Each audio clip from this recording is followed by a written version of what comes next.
ഗാന്ധാര രാജാവായ സുബലന്റെ പുത്രിയായിരുന്നു ഗാന്ധാരി.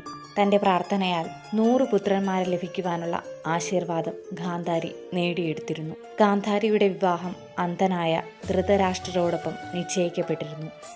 തൻ്റെ ഭാവി വരൻ അന്ധനാണെന്നറിഞ്ഞ ഗാന്ധാരി തൻ്റെ ജീവിത പങ്കാളിയെ അനുഗമിക്കാൻ സ്വമേധയാ സ്വന്തം കണ്ണുകൾ മൂടിക്കെട്ടി. ശേഷിച്ച ആയുഷ്കാലം മുഴുവൻ അന്ധയായി ജീവിക്കാൻ തീരുമാനിച്ചു. ഗാന്ധാരി പല മടക്കുകളുള്ള ഒരു പട്ടുനൂൽ തുണി കൊണ്ട് സ്വന്തം കണ്ണുകൾ മൂടിക്കെട്ടുകയും തൻ്റെ ജ്യേഷ്ഠനായ ശകുനിയുടെ നേതൃത്വത്തിൽ ധൃതരാഷ്ട്രരെ വിവാഹം കഴിക്കുകയും ചെയ്തു.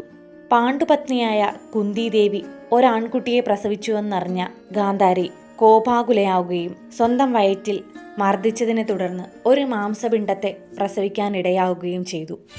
എന്നാൽ വ്യാസമുനിയുടെ നിർദ്ദേശമനുസരിച്ച് ആ മാംസപിണ്ഡത്തെ 100 ഛേദിക്കുകയും ഓരോ ഭാഗവും ക്രമേണ ഓരോ ആൺകുട്ടികളായി വളർച്ച പ്രാപിക്കുകയും ചെയ്തു. അപ്രകാരം 100 പുത്രന്മാരുടെ മാതാവാകുകയെന്ന ഗാന്ധാരിയുടെ ആഗ്രഹം സഫലമായി തീരുകയും എല്ലാ പുത്രന്മാരെയും തൻ്റെ ഉന്നത നിലയ്ക്കനുസരിച്ച് വളർത്തിക്കൊണ്ടുവരികയും ചെയ്തു. കുരുക്ഷേത്ര യുദ്ധത്തെ സംബന്ധിച്ച ഗൂഢാലോചന പുരോഗമിച്ചു കൊണ്ടിരുന്ന വേളയിൽ പാണ്ഡവരോട് യുദ്ധം ചെയ്യുന്നതിനെ ഗാന്ധാരി ഒരിക്കലും അനുകൂലിച്ചിരുന്നില്ല. ഭ്രാതൃഹത്യയ്ക്ക് ഹേതുവാകുന്ന അത്തരമൊരു യുദ്ധത്തെ പിന്തുണയ്ക്കുന്നതിൽ തൻ്റെ പതിദേവനെ കുറ്റപ്പെടുത്തുകയും ചെയ്തിരുന്നു.